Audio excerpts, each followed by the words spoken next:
Peggy J. Kleinplatz, PhD, and A. Dana Ménard, PhD. Magnificent Sex. Lessons from Extraordinary Lovers. Narrated by Karen Cass and Marston York. When it comes to improving our sex lives, the advice we're given often falls into two equally unhelpful categories. The first offers adventurous advice for exciting sex, with all kinds of gadgets, equipment, and dizzying sexual positions. The second pictures sex as either functional or dysfunctional, and tells us that any type of sex is fine so long as everything's working well down below. These blinks take a different approach. Based on in-depth interviews with a diverse group of extraordinary lovers, they lay out the qualities that make magnificent sex possible. From the importance of maturity to the value of vulnerability, they point the way to richer, more fulfilling sexual experiences.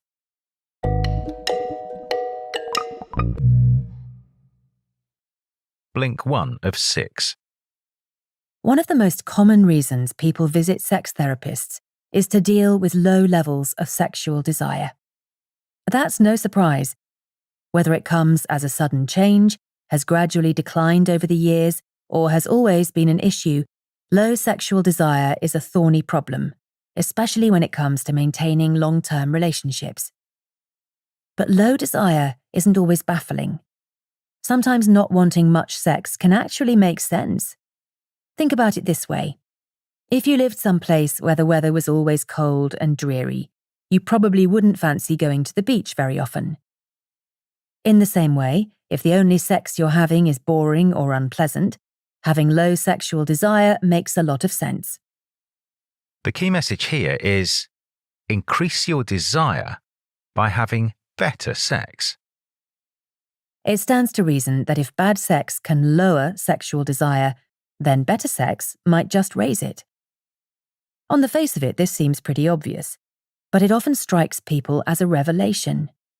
What if a person's lack of desire isn't some kind of internal psychological issue after all? What if the thing that needs attention is the kind of sex that's on offer? That's what the authors discovered. And this new approach means that therapists and patients need to change their focus. Instead of fixating on how often sex occurs, they need to pay attention to how it feels when it happens. In other words, instead of focusing on quantity, they need to look at sexual quality. This change in focus is liberating. Rather than making lovers feel there's something wrong with them, it empowers them to feel like they have solid judgment. After all, what sane person wants undesirable sex? From here, the path forward is clear. To boost desire, the sex itself needs to improve, and who better to help with that than extraordinary lovers?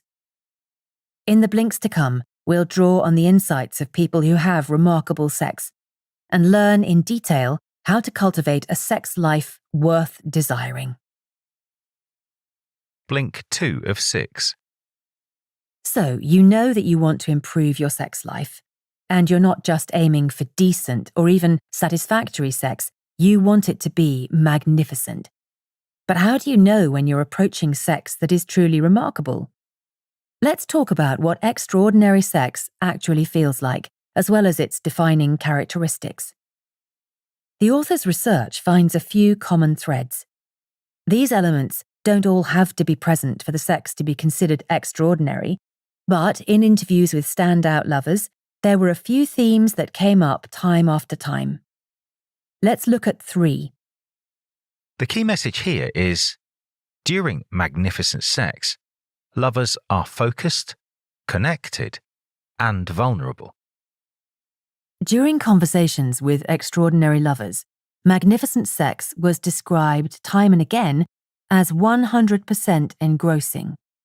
When the sex is this good, they say there isn't any room for distractions. All other thoughts are muted, and the lovers are completely engaged in the matter at hand. For many, this is a skill that was learned over time, but it's a skill worth cultivating. Overwhelmingly, The lovers interviewed said their ability to leave worries, concerns, and irrelevant thoughts outside the bedroom was a prerequisite for mind-blowing sex. Another key aspect of magnificent sex is a sense of profound connection with your partner. Beyond bodily pleasure, lovers describe feeling like they're bridging a gap or merging during extraordinary sex. In other words, instead of feeling like two separate people making love, magnificent sex can make lovers feel like they've momentarily fused into a single person. But for this to happen, sexual partners first need to take an important but often daunting step. They need to allow themselves to be vulnerable. To do this, the authors tell aspiring lovers to shed their inhibitions and reveal their true selves and private desires. Adopting this kind of vulnerable position can be scary, but it's precisely the sense of risk involved and the unique feeling of freedom that results which makes magnificent sex possible. Blink 3 of 6. In the movies, it can seem as though extraordinary sex is something that only the young and beautiful get to experience. In film after film, it's the muscular young Adonis and the supple, sexy 20-something who fall into bed in a feverish and impassioned embrace. But what about in real life? Is magnificent sex really reserved for the young and unwrinkled? Are crow's feet and grey hair some kind of barrier to hot, passionate sex? Perhaps, instead, there are unique advantages to maturity. As the authors found out, being older might actually make you more likely to enjoy magnificent sex. The key message here is, age isn't an obstacle, it's an advantage. During the authors' interviews with extraordinary lovers, it quickly became apparent that the media has it all wrong. Getting older doesn't necessarily harm your sex life. In fact, it's more likely to improve it. Most interviewees said that although they'd enjoyed sex when they were young, their sex lives improved as they aged. One reason for this is that the nature of the sex they were having changed for the better. When they were younger, sex had seemed goal-oriented. The aim, they'd thought, was orgasm, so they'd focused on that, keeping technique and performance at the forefront of their minds. But as they got older, things changed. Sex started to seem like more of an exploration and less of a race to get from A to B. Things like intimacy and connection became more important. Maturity plays a key role in this development. As lovers age, they become more sure of themselves and less worried about being embarrassed. And having a stable sense of self means older partners are more willing to take risks, make mistakes, and explore their sexualities in depth. For these reasons, extraordinary lovers say that their sexual development has never really ended. As they change and evolve throughout their lives, the sex they're having does too. Many report still discovering things about themselves and their partners well into their 60s and 70s. Blink 4 of 6. So far, we've examined sexual desire, the characteristics of magnificent sex, and the advantages of age when it comes to making love. But what about the characteristics of extraordinary lovers themselves? Is there anything that unites them, or is searching for common qualities little more than a wild goose chase? The authors' interviews reveal that extraordinary lovers do differ a lot, in their personalities, their preferences, and in their private fantasies. But these differences don't tell the whole story, and focusing on them can hide some important similarities. In fact, outstanding lovers share some distinct characteristics that we can all emulate. The key message here is, extraordinary lovers tend to be open, curious, and self-accepting. Becoming an extraordinary lover takes guts. As we've seen, magnificent sex depends on making yourself vulnerable, which means that becoming an extraordinary lover involves making yourself vulnerable over and over again as you experiment sexually and get to know what you and your partner like. Outstanding lovers are open, curious people. Instead of being averse to taking risks and trying new things, they're eager to explore, And that doesn't just mean new techniques in the bedroom. It means being open emotionally and willing to learn from bad experiences as well as pleasant ones. Extraordinary lovers also tend to accept themselves as they are. Worry and self-criticism draw your mind away from sexual pleasure and an intimate connection with your partner. For that reason, the best lovers are usually comfortable in their own skin. Not because their bodies, skills, or sexual preferences are perfect, but because they've learned that imperfection is okay. That doesn't mean you need to fix all your issues before you can have great sex, but it does mean that extraordinary lovers are kind to themselves.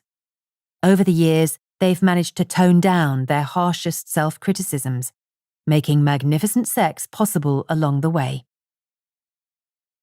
Blink 5 of 6. When you think about improving your sexual skills, you probably imagine yourself practicing the kinds of advice and techniques that you'd find on the cover of Cosmopolitan magazine. Raunchy tips about foreplay, contorted sex positions, and exotic but mind-blowing sexual maneuvers. This advice can be of use, and trying new things in the bedroom isn't a bad idea in general, but the most important techniques are of a different kind altogether. When it comes to cultivating magnificent sex, the key skills are pretty basic. The key message here is the greatest sexual skills are empathy and communication. For now, forget the extravagant techniques you've read about in magazines and focus on these two fundamental skills: empathy and communication. These involve understanding your partner and making yourself understood in turn. Empathy refers to the ability to metaphorically enter into someone else, to understand how they're feeling, both physically and mentally. Earlier, we described the importance of creating a sense of connectedness or merging during sex. It's the kind of connection that's only possible when lovers exercise a strong and well-developed sense of empathy. Do you know what it means when your lover tenses both arms in a certain way? Or if your partner's in the mood for something relaxed or more up-tempo? These kinds of intuitions are usually based on empathy. Without them, magnificent sex is impossible. The ability to empathize goes hand in hand with the ability to communicate. It takes guts to tell your lover exactly what you want, what feels good, what you're in the mood for, and what your most private fantasies are. But extraordinary sex depends on precisely this kind of communication. Too often, partners spend the early part of a relationship figuring out each other's sexual preferences. And then they just repeat the same few steps every time they have sex. Even if this results in orgasm, it's far from magnificent. Forget this mechanical sex by numbers. Empathy and communication are what will help you stay tuned to your lover's desires, enabling you to adapt what you do as both the mood and situation change. Blink 6 of 6. We've already dispatched the myth that magnificent sex is reserved for the young, but this isn't the only harmful stereotype that causes trouble for those of us who want better sex. Just as destructive as this notion is the idea that magnificent sex should be effortless, that lovers should fall into bed full of desire without a moment's forethought or preparation. As we'll see, nothing could be less accurate. In fact, the extraordinary lovers that the authors interviewed reiterated one thing again and again. Magnificent sex takes planning, practice, and intentionality.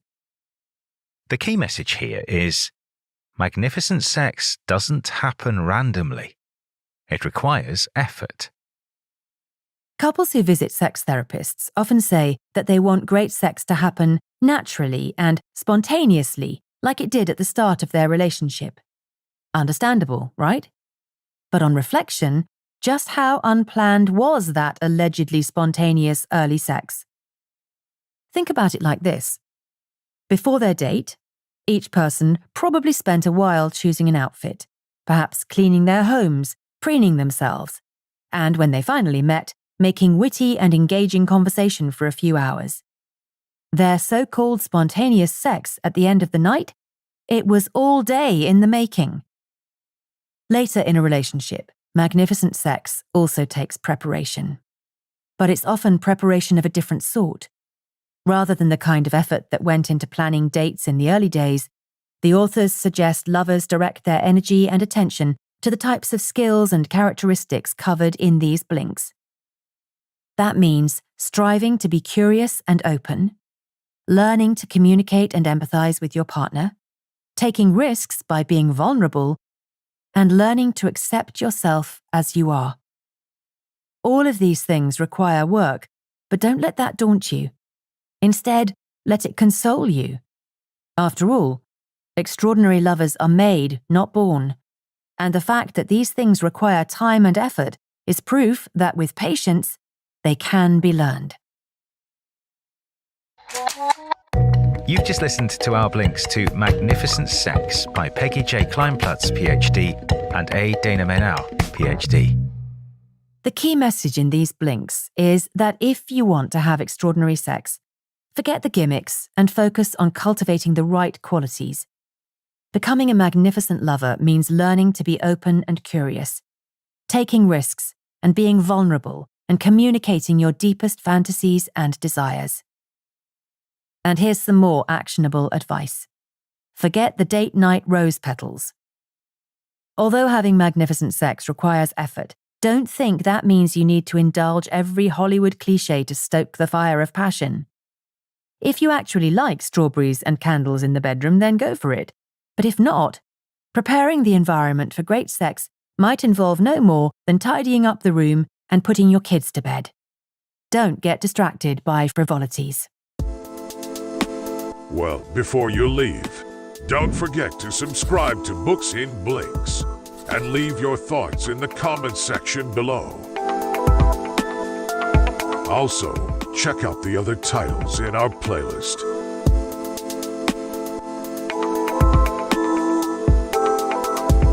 I'm Pedro from Books in Blinks, and I hope to see you here again.